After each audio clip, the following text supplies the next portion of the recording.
You ever get that feeling like you're hitting a wall with your IELTS score? Oh, yeah? You're putting in the work, studying all the grammar and vocab, but the score just won't budge.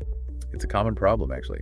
A lot of people hit that plateau. Well, we're going to help you break through that wall today with this deep dive into smarter IELTS study strategies. Not just studying more, but studying smarter. Right, exactly. Wow. We've got tons of research and expert tips. So no matter where you are on your IELTS journey, even if you feel stuck, we're going to help you unlock your full potential.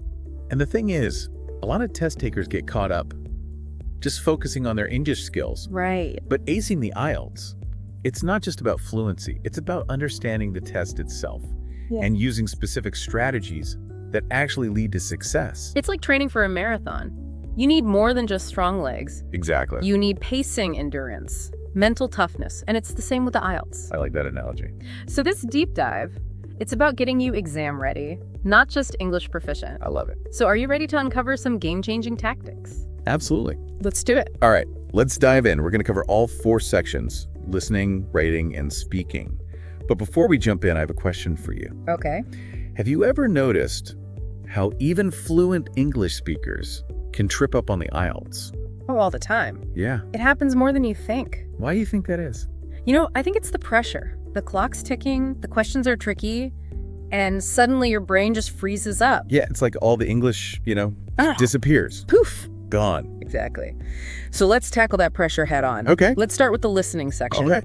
You know, with its mix of British, Australian, American, even Canadian accents, it can feel like an all-out auditory assault. It's true. It's a lot to process. Yeah. So how do we train our ears to handle that kind of pressure? The key is to move beyond passive listening. Okay. And become what I like to call a detailed detective. I like that, a detailed detective. Yeah. So how do we sharpen our detective skills? It really comes down to practice. Practice, practice, practice. Okay, but not just any practice, right? Not just any practice. You need to train your ears to pick out specific details. Okay.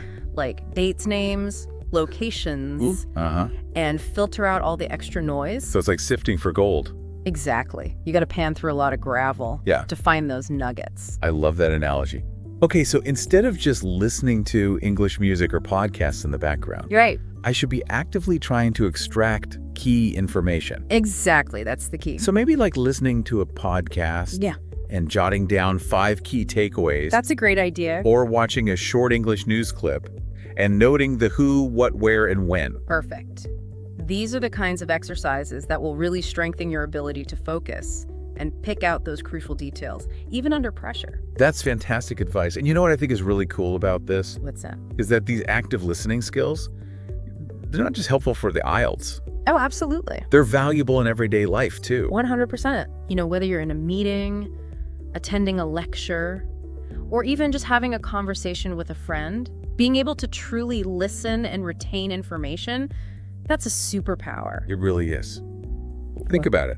How many times have you been in a meeting, zoned out, and missed some crucial piece of information? Oh, all the time. Yeah, these active listening techniques that can help you avoid that. For sure. All right, so let's move on to the reading section. Okay. I think we can all agree, time pressure is the biggest enemy here. It's brutal. It's like trying to speed read a novel while someone's tapping a stopwatch. You got it.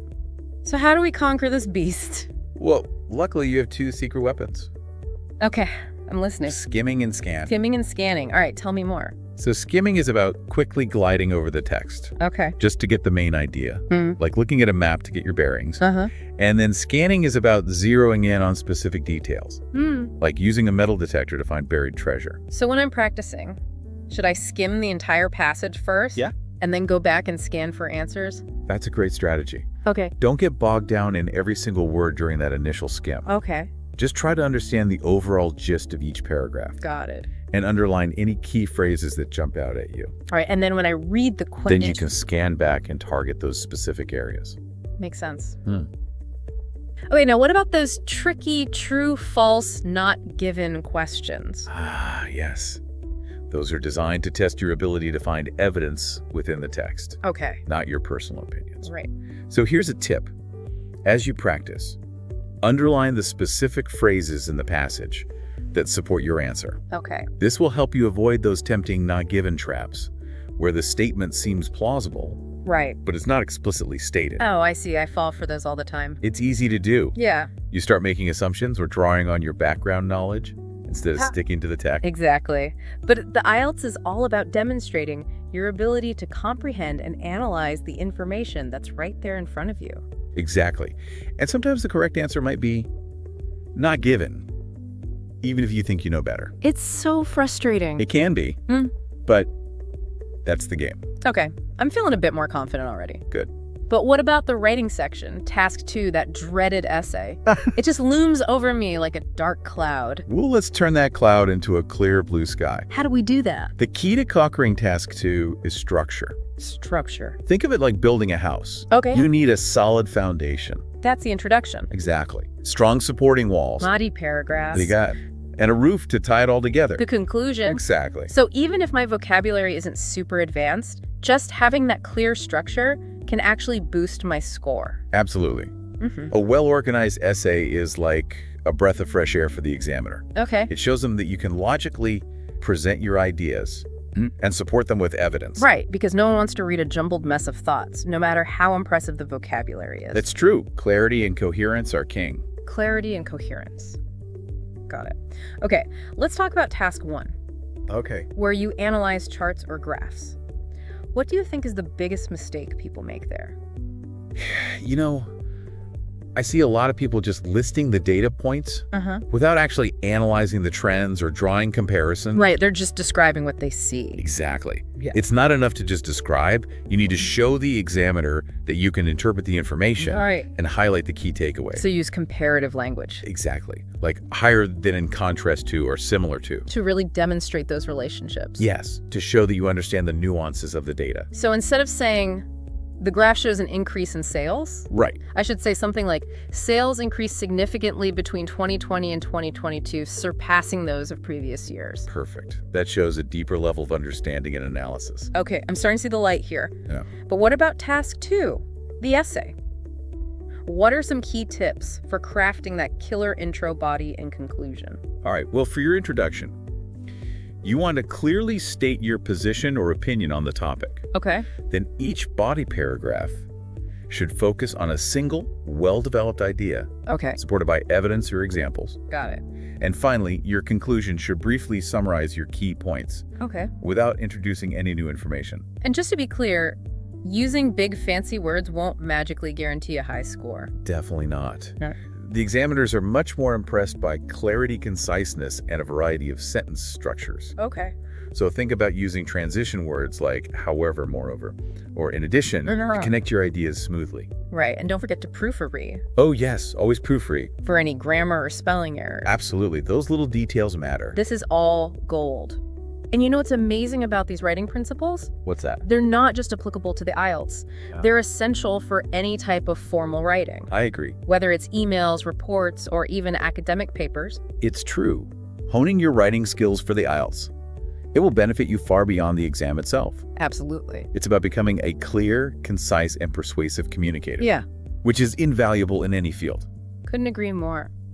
All right, so we've tackled listening and reading, and we've even demystified the writing section. But now it's time to face the music, literally.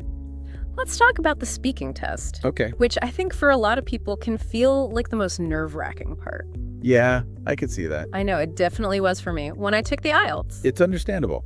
You're face-to-face with an examiner, the clock is ticking, and you just feel like all the English words you knew have completely vanished. So like your brain just goes on strike the Right. moment you sit down in that little room. But here's the thing. Okay. The examiners, they're not expecting perfection. No, they're not. They're looking for your ability to communicate effectively. Right. Even if you make a few grammatical slips or hesitate here and there. That's such a crucial point.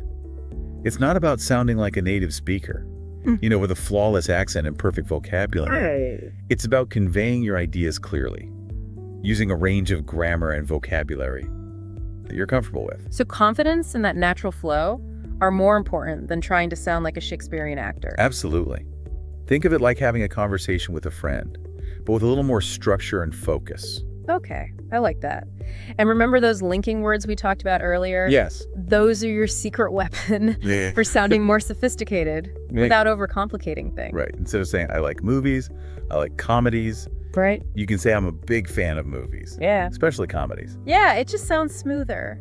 And it shows you can connect your ideas. Exactly. Like, And those little words, like, however, furthermore, in addition, yeah, they make such a big difference. they do. They're like bridges that connect your thoughts Yeah. and help you build a cohesive argument. I love that. And the best part is you can practice using them in your everyday conversations. Speaking of practice, what are some other ways that we can prepare for the speaking test?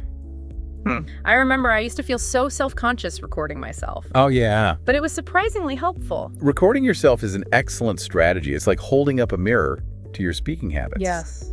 You know, you might notice those ums and ahs or those awkward pauses that you weren't even aware of. Right. And by becoming aware of them, you can start replacing them with more confident pauses or smoother transitions. Yeah, and I found it so eye-opening, Yeah. Because I realized I had a tendency to rush through my sentences and not enunciate clearly enough, so it really helped me slow down and focus on my pronunciation. Exactly. And remember, the speaking test is divided into 3 parts, Okay. each with its own unique challenges. Okay. Part 1, it's kind of like an icebreaker. Mm-hmm. The examiner will ask you some general questions about yourself, your hobbies, your work or studies, things like that. So it's a chance to warm up Yes. and get comfortable speaking before things get a little bit more challenging. Exactly. Use this opportunity to showcase your vocabulary. Speak naturally. Yeah. And don't feel like you need to give super long or complex answers. Okay. Just be yourself and engage in a friendly chat. All right. Part 1 sounds manageable. What about part 2? Okay. I remember that one being a bit more intimidating. So in part 2, you'll be given a cue card Uh-huh. with a topic No? and a few prompts. Okay. You'll have 1 minute to prepare your thoughts, Right. and then you'll need to speak for 1 to 2 minutes on that topic. Okay. This is where those note-taking skills come in handy. Right. Use that minute wisely to jot down some key points and make sure you address all the prompts. Yeah, and I remember feeling that pressure to keep talking for the full 2 minutes. Any tips for avoiding those awkward silences?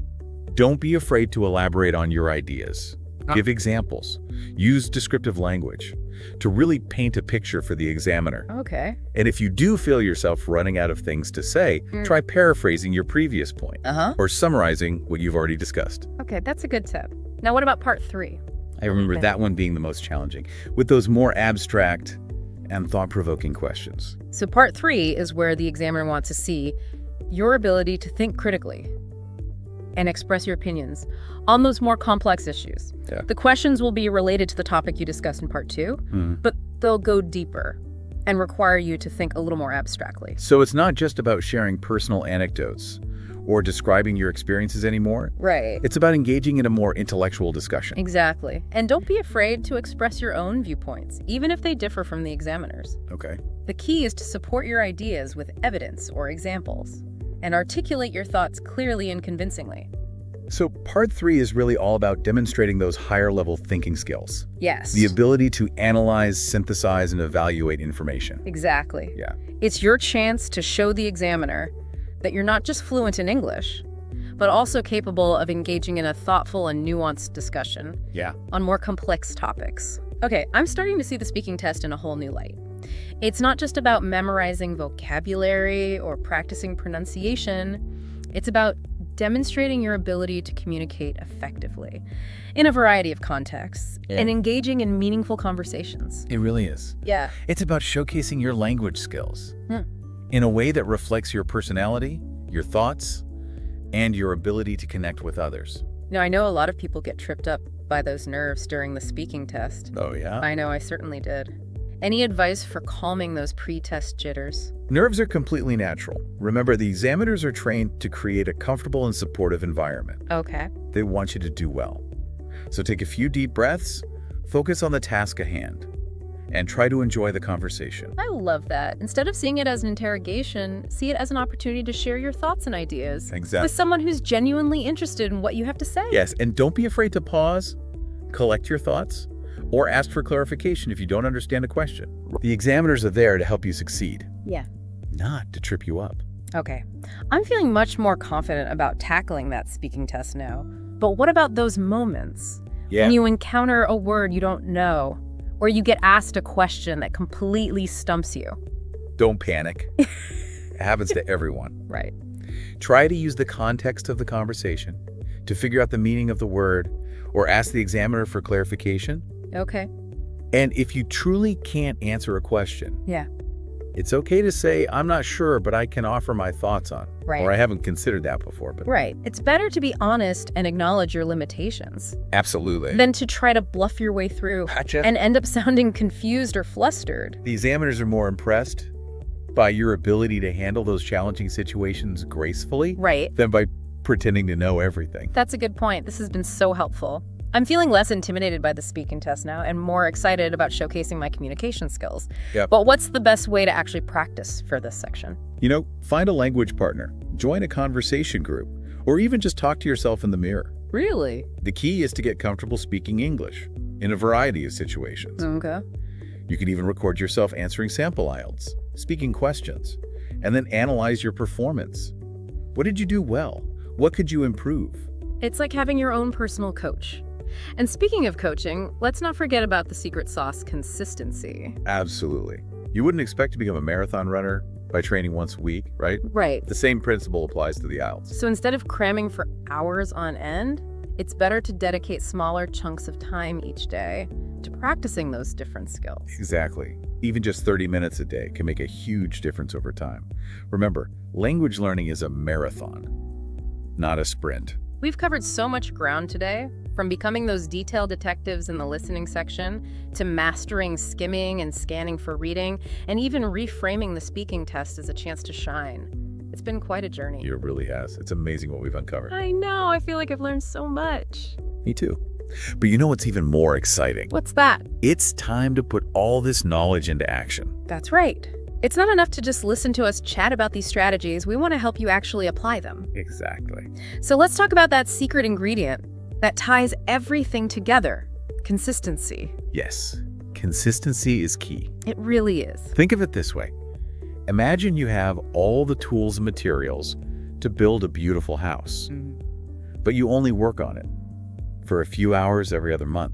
It would take forever to complete. It would, and it would probably end up looking a bit haphazard. But if you dedicated even a short amount of time each day, Right. consistently working towards your goal, you'd see steady progress and eventually have that dream house. Exactly. The same principle applies to IELTS prep. It's not about those marathon study sessions that leave you feeling completely burnt out. Right. It's about finding a sustainable rhythm, a realistic schedule that you can stick to, even if it's just 30 minutes a day. So instead of cramming all my studying into the weekend, I should aim for shorter, more focused bursts of practice throughout the week. Precisely. And here's why that's so effective.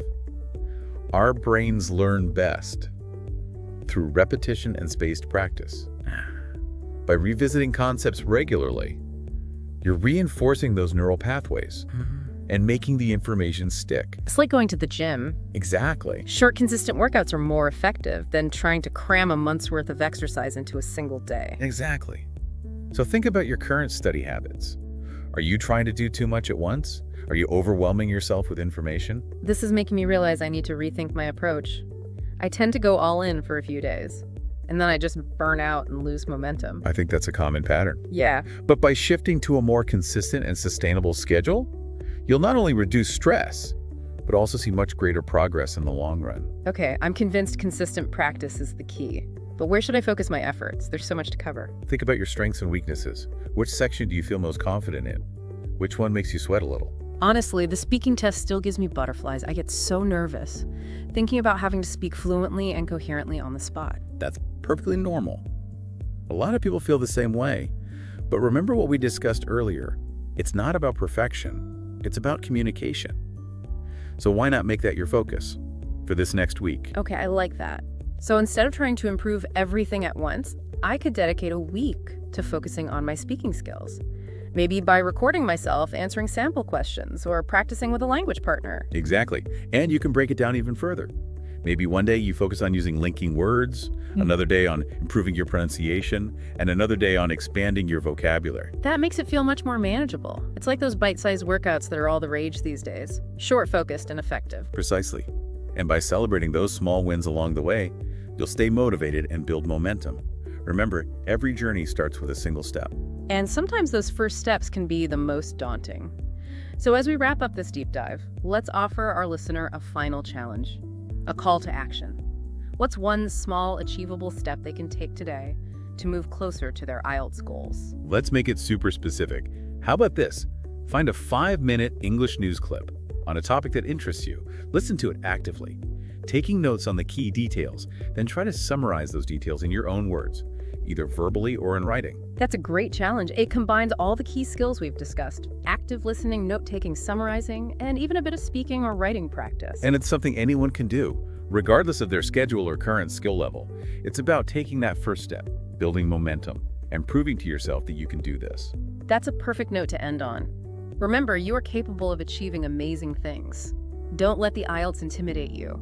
Embrace the challenge, practice consistently, and celebrate those small victories along the way. We're cheering you on. Good luck.